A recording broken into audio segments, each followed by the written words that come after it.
Shalom saudaraku yang dikasihi Tuhan Yesus Kristus. Selamat pagi, salam sejahtera untuk kita semuanya. Selamat datang kembali di Renungan Rohani pagi hari ini. Semoga saudara yang terkasih dalam keadaan sehat selalu. Kiranya damai dan sukacita Roh Kudus melimpah di dalam hati dan pikiran saudara saat ini. Sebelum kita mulai renungan pagi ini, marilah kita bersama-sama berdoa. Tuhan Yesus, terima kasih sudah membangunkanku pagi hari ini. Terima kasih atas penyertaan dan perlindungan Tuhan. Semua karena karunia Tuhan aku dapat bangun dengan pagi hari ini. Aku menyerahkan seluruh aktivitasku hari ini ke dalam kuasa tangan Tuhan. Jauhkanku dari yang jahat, ya Tuhan. Tuhan Yesus, tolong lindungi dan berkati aktivitasku hari ini. Tolong berkati juga keluarga dan teman-temanku, Bapa Surgawi, oleh karya Roh Kudus. Tolonglah aku untuk menjauhi segala sesuatu yang melukai hati-Mu.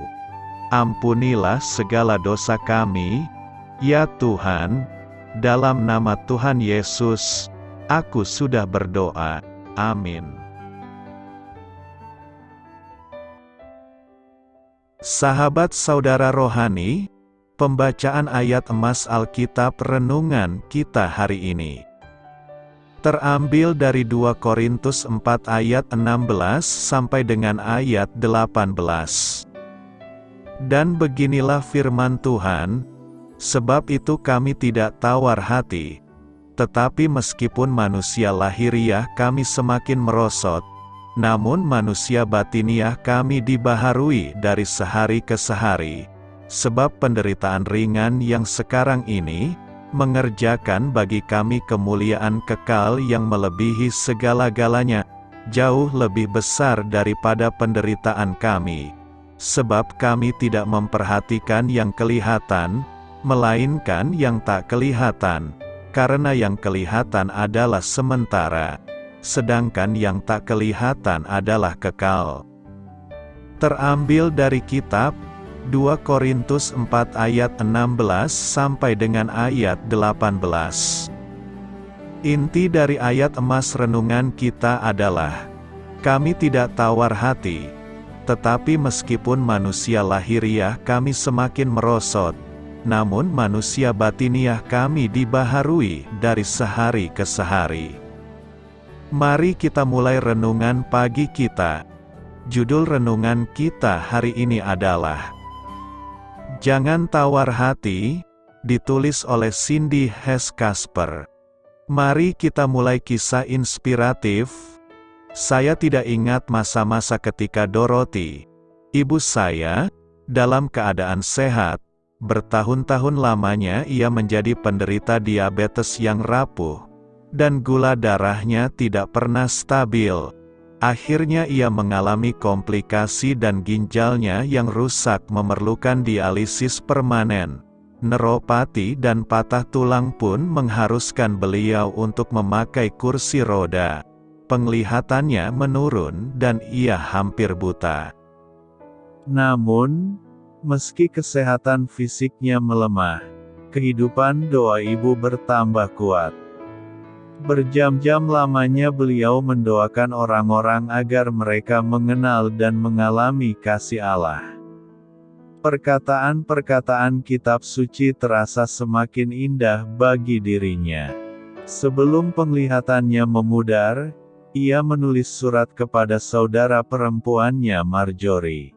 Kami tidak tawar hati, tetapi meskipun manusia lahiriah kami semakin merosot, namun manusia batiniah kami dibaharui dari sehari ke sehari. Rasul Paulus tahu betapa mudahnya seseorang menjadi tawar hati. Dalam 2 Korintus 11, ia menggambarkan kehidupannya yang dekat dengan bahaya, rasa sakit, dan kekurangan. Namun, ia memandang segala penderitaan, tersebut sebagai sesuatu yang bersifat sementara. Ia juga mendorong kita untuk memikirkan tidak hanya apa yang kelihatan, tetapi juga yang tidak kelihatan dan yang kekal. Apapun yang menimpa kita, Bapa kita yang pengasih terus memperbarui batin kita dari hari ke hari. Penyertaannya dalam hidup kita sudah pasti. Dia sungguh hanya sejauh doa. Janjinya untuk menguatkan kita dan memberi kita pengharapan serta sukacita selalu berlaku. Marilah kita renungkan di dalam hati kita, apa yang sedang membuat Anda kecil hati atau tawar hati? Bagian mana dari kitab suci yang telah menguatkan Anda? Hal ini patut kamu ketahui. Paulus membuka 2 Korintus dengan kata-kata penghiburan yang sangat menyentuh dan kembali kepada tema itu dalam. Namun, bersamaan dengan penghiburan itu, ia juga mengemukakan kesulitan-kesulitan yang dideritanya bersama rekan-rekan sepelayanannya. Beban yang ditanggungkan atas kami adalah begitu besar dan begitu berat, sehingga kami telah putus asa juga akan hidup kami. Di dalam pasal 4, ia mengatakan, dalam segala hal kami ditindas, dianiaya, dan dihempaskan. Kami senantiasa membawa kematian Yesus di dalam tubuh kami. Namun, Paulus segera menyebutkan bahwa mereka tidak ditinggalkan sendirian, dan menambahkan, karena kami tahu bahwa Ia yang telah membangkitkan Tuhan Yesus akan membangkitkan kami juga bersama-sama dengan Yesus. Dan Ia akan menghadapkan kami bersama-sama dengan kamu kepada dirinya. Itulah sebabnya ia dapat mengawali dan menutup bagian ini dengan tema tentang ketekunan yang penuh pengharapan. Kami tidak tawar hati. Tidak tawar hati, 2 Korintus 4 ayat 16 berkata demikian. Sebab itu kami tidak tawar hati. Tetapi meskipun manusia lahiriah kami semakin merosot, namun manusia batiniah kami dibaharui dari sehari ke sehari. Tidak tawar hati merupakan sebuah kata kunci untuk membangun semangat kita kembali. Sebab jika kita tawar hati maka tubuh lahiriah kita akan mudah merosot. Tetapi jika kita tidak tawar hati walau tubuh kita merosot namun manusia batiniah kita akan terus mengalami pembaruan hari demi hari. Apakah yang seharusnya kita perbuat apabila kita merasa tawar hati? Caranya adalah ungkapkan perasaan kita secara jujur kepada Allah. Allah telah menjanjikan kekuatan apabila kita membutuhkannya. Apa sih yang dimaksud dengan tawar hati? Kebanyakan orang mengartikannya dengan hilangnya minat atau semangat, tidak antusias, tidak bernafsu, tidak mau peduli, apatis, hatinya dingin, dan seterusnya. Siapapun dapat mengalami kondisi seperti itu, sangat wajar dan manusiawi.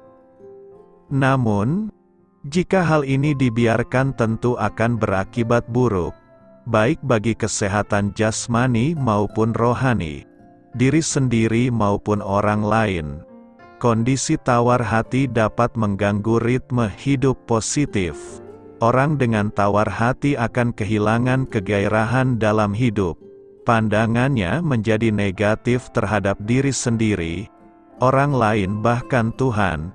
Ia cenderung menarik diri dan tidak mau peduli dengan lingkungannya, bahkan tidak lagi peduli terhadap dirinya sendiri. Menyerah atau tawar hati seringkali menyebabkan kita kehilangan perkara terbaik yang ditawarkan Allah kepada kita. Sebab itu kami tidak tawar hati. Tetapi meskipun manusia lahiriah kami semakin merosot, namun manusia batiniah kami dibaharui dari sehari ke sehari. Sebab penderitaan ringan yang sekarang ini mengerjakan bagi kami kemuliaan kekal yang melebihi segala-galanya. jauh lebih besar daripada penderitaan kami. Apabila hati kita menghukum kita, kita seharusnya jangan menyerah atau tawar hati. Apa yang kita alami saat ini mungkin saja dapat menjadi alasan untuk tawar hati. Namun, lihatlah lebih dalam bahwa Tuhan telah menopang kita dengan kekuatan untuk mengatasinya. Ya, kekuatan itu bernama iman. Ingatlah seperti yang dikatakan Paulus, pencobaan-pencobaan yang kita alami ialah pencobaan-pencobaan biasa, yang tidak melebihi kekuatan manusia. Sebab Allah setia dan karena itu Ia tidak akan membiarkan kamu dicobai melampaui kekuatanmu. Pada waktu kamu dicobai Ia akan memberikan jalan keluar sehingga kamu dapat menanggungnya. Karena itu, janganlah tawar hatimu. Apakah yang dimaksud oleh hidup yang penuh pengharapan dalam 1 Petrus 1 ayat 3? Di dalam 1 Petrus 1 ayat 3 tertulis, "Terpujilah Allah dan Bapa Tuhan kita Yesus Kristus, yang karena rahmat-Nya yang besar telah melahirkan kita kembali oleh kebangkitan Yesus Kristus dari antara orang mati, kepada suatu hidup yang penuh pengharapan."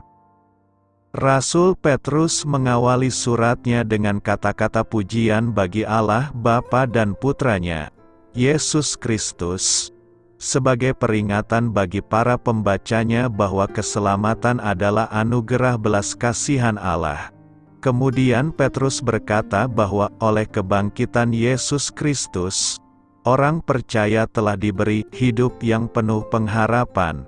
Apa yang dimaksud oleh Petrus dalam frasanya, hidup yang penuh pengharapan?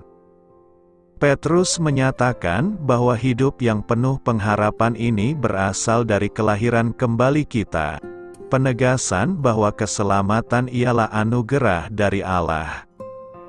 Seperti halnya seorang bayi tidak melakukan apapun guna dilahirkan, kita mengalami kelahiran kembali bukan karena perbuatan kita. Kita telah diperanakkan oleh Allah melalui kebangkitan Yesus dari kematian. Keselamatan mengubah diri kita, sehingga kita mati terhadap dosa dan hidup bagi kebenaran di dalam Yesus Kristus. Kelahiran baru ini menjadi alasan kita berharap demikian kepastian keselamatan kita. Para penafsir Alkitab sering menjuluki Petrus sebagai rasul pengharapan. Dalam ayat ini, Petrus mengaitkan kelahiran baru kita keselamatan kita pada ide hidup yang penuh pengharapan. Istilah Yunani yang diterjemahkan sebagai pengharapan, berarti harapan yang pasti dan bersemangat. Harapan orang percaya tidak hanya hidup, melainkan bergairah, lain dengan harapan duniawi yang semu dan buntu. Hidup yang penuh pengharapan ini bergairah dan aktif dalam jiwa orang percaya. Ia berharap dan berkelanjutan. Hidup yang penuh pengharapan kita berasal dari Juru Selamat yang bangkit dan hidup. Hidup yang penuh pengharapan Petrus adalah Yesus Kristus. Rasul ini sedang berbicara kepada umat Kristen yang tengah dianiaya di Asia Minor. Kata-katanya dimaksud menyemangati mereka di tengah kesukaran yang dialami. Masa depan mereka terjamin akibat kebangkitan Yesus Kristus. Harapan mereka ada pada kemenangannya atas kematian dan kebangkitannya. Apapun persekusi yang dihadapi orang percaya tidak sebanding dengan berkat yang diperoleh ketika mereka dibangkitkan dan hidup abadi yang akan datang. Hidup yang penuh pengharapan berakar di masa lalu. Yesus bangkit dari kematian. Dan berlanjut pada saat ini, Yesus itu hidup, dan bertahan selamanya. Yesus menjanjikan hidup kekal pasca kebangkitan. Hidup yang penuh pengharapan ini juga memampukan kami hidup tanpa keputusasaan meskipun kita mengalami penderitaan dan percobaan dalam hidup ini. Sebab itu kami tidak tawar hati. Tetapi meskipun manusia lahiriah kami semakin merosot, namun manusia batiniah kami dibaharui dari sehari ke sehari. Sebab penderitaan ringan yang sekarang ini mengerjakan bagi kami kemuliaan kekal yang melebihi segala-galanya, jauh lebih besar daripada penderitaan kami, sebab kami tidak memperhatikan yang kelihatan, melainkan yang tak kelihatan, karena yang kelihatan adalah sementara, sedangkan yang tak kelihatan adalah kekal. Objek harapan kita digambarkan dalam 1 Petrus 1 ayat 4 sebagai suatu bagian yang tidak dapat binasa, yang tidak dapat cemar dan yang tidak dapat layu, yang tersimpan di sorga bagi kamu. Kita memiliki warisan yang tidak dapat digapai oleh kematian, dinodai oleh kejahatan, atau usang termakan waktu. Warisan ini juga pasti karena Allah menjaga dan melindunginya di surga bagi kita. Warisan kita aman sepenuhnya. Tidak ada apapun yang dapat menggagalkan warisan abadi kita. Manusia tidak dapat bertahan tanpa harapan. Harapan memampukan kita melewati pengalaman yang menyakitkan dan ketidaktentuan masa depan. Di dunia menyimpang ini, ketika manusia harus menghadapi kemiskinan, sakit penyakit, kelaparan, ketidakadilan, bencana, peperangan, dan serangan teror, kita membutuhkan hidup yang penuh pengharapan. Alkitab mengajar di dalam Efesus 2 ayat 12 bahwa mereka yang tidak memiliki Yesus Kristus tidak memiliki harapan. Orang percaya telah diberkati dengan harapan melalui kebangkitan Yesus Kristus. Oleh kuasa firman Allah dan pendiaman Roh Kudus, harapan yang hidup ini mengubah pikiran dan jiwa kita. Pikiran, ucapan, dan tindakan kita diubahkan. Meski pada suatu waktu kita berada dalam keadaan mati secara rohani dalam dosa kita sekarang hidup dengan harapan kebangkitan pribadi kita. Harapan hidup orang percaya itu teguh dan aman. Pengharapan itu adalah sauh yang kuat dan aman bagi jiwa kita, yang telah dilabuhkan sampai ke belakang tabir, di mana Yesus telah masuk sebagai perintis bagi kita, ketika Ia, menurut peraturan Melkisedek, menjadi imam besar sampai selama-lamanya. Yesus Kristus adalah juru selamat kita, keselamatan kita, dan harapan hidup kita. Apakah artinya bahwa seorang Kristen adalah ciptaan baru? 2 Korintus 5 ayat 17. Ciptaan baru ini diulas di dalam 2 Korintus 5 ayat 17 berkata, "Jadi siapa yang ada di dalam Kristus, ia adalah ciptaan baru, yang lama sudah berlalu, sesungguhnya yang baru sudah datang." Kata "jadi" merujuk kepada ayat 14-16 di mana Paulus memberitahu bahwa semua orang percaya telah mati bersama Kristus dan tidak lagi hidup untuk diri sendiri. Kehidupan kita sudah tidak lagi bersifat duniawi. Hidup kita sekarang bersifat rohani. Kematian kita adalah kematian hodrat berdosa kita yang telah disalib bersama Kristus. Ia telah dikuburkan bersamanya, dan sama seperti Ia telah dibangkitkan oleh Allah Bapa, kita juga dibangkitkan untuk hidup dalam hidup yang baru. Pribadi yang baru yang telah dibangkitkan itulah yang sedang dibahas Paulus dalam 2 Korintus 5 ayat 17 sebagai ciptaan baru. Demi memahami ciptaan baru ini, kita harus memahami faktanya pertama, yakni bahwa ialah ciptaan, sesuatu yang diciptakan oleh Allah. Yohanes 1 ayat 13 memberitahu bahwa kelahiran baru ini telah terjadi menurut kehendak Allah. Kita tidak diwariskan hodrat yang baru, dan kita juga tidak menciptakan diri kita yang baru, dan Allah tidak sekedar membersihkan hodrat kita yang lama. Ia menciptakan sesuatu yang sepenuhnya baru dan unik. Ciptaan baru ini benar-benar baru, dihadirkan dari nol, sama seperti segenap alam semesta telah diciptakan oleh Allah secara ex nihilo, dari kekosongan. Hanya Sang Pencipta dapat melakukan hal itu. Kedua, yang lama sudah berlalu. Yang lama sedang merujuk kepada segala sesuatu di dalam hodrat lama kita: kesombongan, kesukaan berdosa, pengandalan upaya pribadi, dan opini-opini, kebiasaan, dan nafsu kita yang lawas. Semua hal yang dahulunya kita kasihi telah berlalu, terutama kasih akan diri sendiri dan pembenaran diri dan promosi diri sendiri. Ciptaan yang baru menatap kepada Kristus, bukan menatap diri sendiri. Semua hal yang lama telah mati, dengan disalibkan bersama hodrat yang lama kita. Dengan berlalunya yang lama, yang baru sudah datang.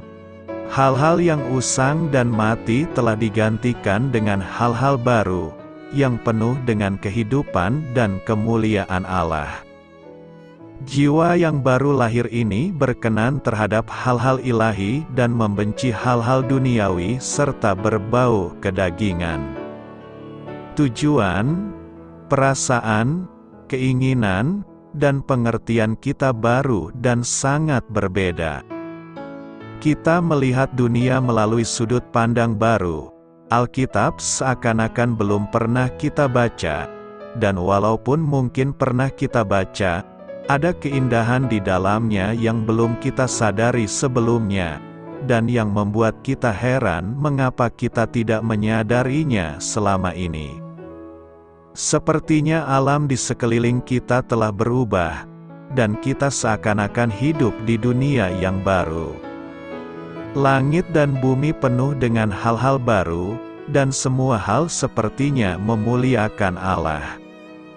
Ada perasaan baru terhadap sesama manusia kita, kasih bagi keluarga dan kerabat kita, belas kasih yang belum pernah kita rasakan terhadap para musuh kita, dan kasih bagi semua umat manusia. Dosa yang dahulunya kita pertahankan, sekarang ingin kita buang selamanya. Kita telah menanggalkan manusia lama serta kelakuannya, dan telah mengenakan manusia baru, yang telah diciptakan menurut kehendak Allah di dalam kebenaran dan kekudusan yang sesungguhnya. Lantas bagaimana dengan orang Kristen yang masih terus berdosa? Ada perbedaan antara berdosa dan terus hidup dalam dosa. Tidak seorang pun yang dapat mencapai kesempurnaan tanpa dosa dalam kehidupan ini. Namun orang Kristen sejati sedang dikuduskan setiap hari, di mana dosanya semakin sedikit dan semakin ia benci ketika ia gagal. Benar, kita masih berdosa, namun secara tidak disengaja dan semakin jarang beriringinan dengan bertambahnya dewasa rohani kita. Diri kita yang baru membenci dosa yang masih menempel. Perbedaannya ialah bahwa ciptaan baru sudah bukan budak bagi dosa, sebagaimana adanya dahulu. Sekarang kita telah dibebaskan dari dosa dan dosa sudah tidak lagi berkuasa atas kita. Sekarang kita dikuatkan oleh dan bagi kebenaran. Sekarang kita mempunyai pilihan untuk membiarkan dosa berkuasa atau menganggap diri kita mati bagi dosa, tetapi kamu hidup bagi Allah dalam Kristus Yesus. Puji Tuhan, kita sekarang mempunyai kekuatan untuk memilih alternatif kedua. Ciptaan baru adalah hal yang luar biasa, yang dirancangkan dalam pikiran Allah dan diciptakan oleh kuasa-Nya dan bagi kemuliaan-Nya. Penderitaan menuju kemuliaan kekal, 2 Korintus 4 ayat 17 berkata demikian. Sebab penderitaan ringan yang sekarang ini, mengerjakan bagi kami kemuliaan kekal yang melebihi segala-galanya, jauh lebih besar daripada penderitaan kami. Secara naluri manusia akan menghindari penderitaan, sekalipun pada faktanya bahwa hal tersebut tidak terelakkan. Padahal sebagai makhluk ciptaan Tuhan yang masih berada di dunia ini, penderitaan tidak bisa dihindari. Setiap kita harus menjalani penderitaan itu, baik ringan maupun berat. Bahkan Yesus Kristus sendiri berkata, bahwa Ia sebagai anak manusia harus menanggung penderitaan. Dalam mengikut Kristus pasti kita akan mengalami penderitaan. Paulus mengatakan ada penderitaan ringan, yang akan mengerjakan kemuliaan kekal bagi kita. Apapun penderitaan yang harus kita tanggung hari ini, mungkin itu sakit penyakit, tekanan emosional atau banyak hal lainnya, milikilah pandangan yang benar dan juga teguhkanlah iman kita kepada Tuhan. Jangan biarkan penderitaan itu menggoyahkan kepercayaan kita kepada Tuhan.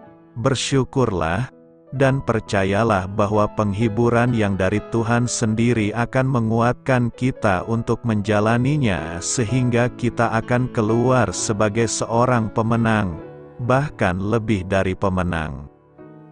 Biasanya orang menganggap penderitaan sebagai sesuatu yang merugikan kita, bukan menguntungkan kita. Namun aniaya dapat bekerja untuk kebaikan bahkan untuk kekekalan. Betapa agung pekerjaan Tuhan yang dinyatakan dalam kebenaran ini, penderitaan ringan yang sekarang, dan kemuliaan kekal yang melebihi segala-galanya. Apa yang hendak kita renungkan dari nas hari ini? Pertama-tama, mari renungkan bahwa kita dapat menikmati kemuliaan Allah sebagai hasil dari penderitaan kita. Kesulitan yang kita alami di dunia sekarang ini akan menyiapkan kita untuk dapat mengalami kelimpahan kemuliaan dalam persekutuan, penyembahan dan pelayanan kepada Tuhan di sorga. Kedua, renungkanlah bahwa penderitaan kita ini ringan dibandingkan dengan kemuliaan yang melebihi segala-galanya. Ini bukan berarti masalah yang kita hadapi di bumi ini sepele. Ingatlah penderitaan ringan yang dialami oleh Rasul Paulus. Dalam perjalananku aku sering diancam bahaya banjir dan bahaya penyamun. Bahaya dari pihak orang-orang Yahudi dan dari pihak orang-orang bukan Yahudi. Bahaya di kota, bahaya di padang gurun, bahaya di tengah laut, dan bahaya dari pihak saudara-saudara palsu. Aku banyak berjerih lelah dan bekerja berat. Kerap kali aku tidak tidur. Aku lapar dan dahaga. Kerap kali aku berpuasa, kedinginan dan tanpa pakaian. Dan, dengan tidak menyebut banyak hal lain lagi, urusanku sehari-hari, yaitu untuk memelihara semua jemaat-jemaat. Namun, Paulus menganggap semua ini ringan jika dibandingkan dengan betapa besarnya kemuliaan yang menanti di sorga. Ketiga, renungkanlah bahwa penderitaan-penderitaan ini hanya kita alami sekarang, sedangkan kemuliaan yang dihasilkan adalah kekal. Ujian hidup dapat terasa seperti tidak ada habis-habisnya.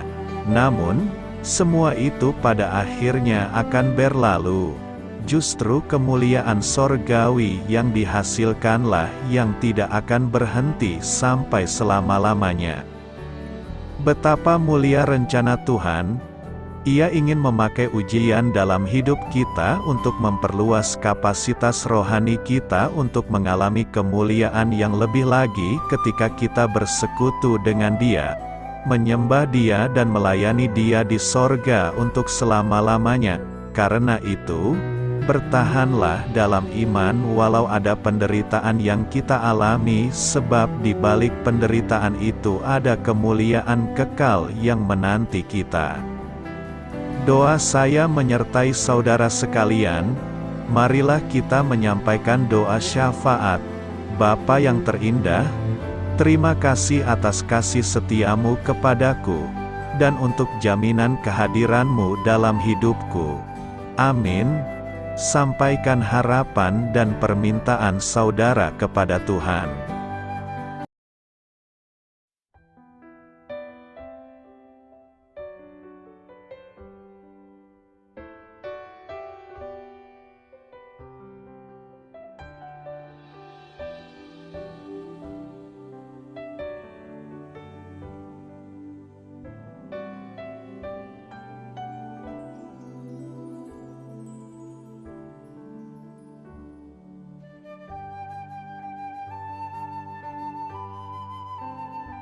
Marilah kita renungkan sahabat saudara rohani. Demikianlah renungan firman Tuhan pagi hari ini. Semoga menjadi berkat dalam hidup kita. Dan sebelum kita memulai segala aktivitas kita pagi hari ini, marilah kita berdoa. Selamat pagi Bapa, malam hari telah berganti pagi. Kehidupan baru telah Engkau berikan kembali bagi kami. Bapa Surgawi, tolonglah aku menyadari kebutuhan orang lain, supaya aku dapat membagikan apa yang telah Engkau berikan kepadaku. Pada saat aku membutuhkan, berilah aku keyakinan bahwa Engkau akan mencukupkanku, melalui orang-orang yang mengasihi-Mu, bukan karena kami pantas atau layak, namun karena kasih karunia-Mu kami boleh ada, sebagaimana kami ada di pagi hari ini. Terima kasih Tuhan, atas kesempatan baru yang telah Tuhan berikan kepada kami, untuk bisa memperbaiki diri agar kami bisa lebih layak di hadapan-Mu. Hari ini kami serahkan semua perkara dan kesulitan yang akan kami lalui ke dalam tangan-Mu. Biarkanlah kami bisa memuliakan-Mu dalam segala aktivitas yang akan kami lakukan. Amin. Biarlah firman Tuhan menjadi pengingat untuk kita semua, bahwa tuntunan dari Roh Kudus akan selalu memberi jalan keluar bagi setiap permasalahan hidup kita, dan memberi kedamaian di hati kita. Sampai jumpa di renungan pagi saudara rohani berikutnya. Kiranya Tuhan selalu memberkati saudara semua hari ini. Amin. Shalom.